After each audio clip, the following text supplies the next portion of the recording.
Ce n'est pas chez moi. Michel-Édouard Leclerc ne possède aucun supermarché. De quoi a-t-il vraiment hérité?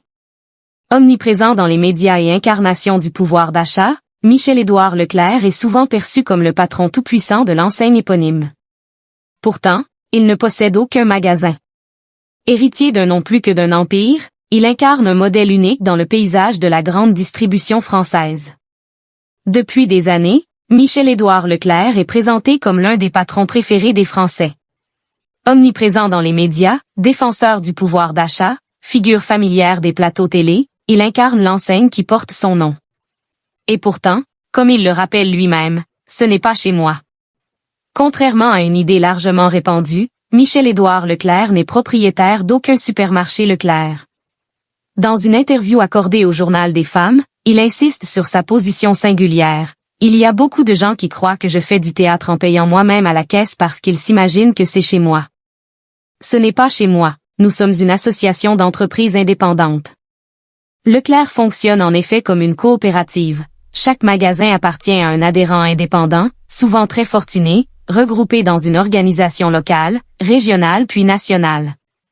Un patron sans magasin mais omniprésent. Loin du cliché du grand patron, Michel-Édouard Leclerc revendique une posture simple et accessible. Je suis client moi-même, j'ai ma carte Leclerc, explique-t-il, évoquant ses habitudes à Landerneau, Levallois-Perret ou Montparnasse. Je ne me comporte pas comme quelqu'un de privilégié. Si on me demande une pièce d'identité, je la sors. Il ajoute aussi, j'aime les gens et je pense que je suis un mec généreux.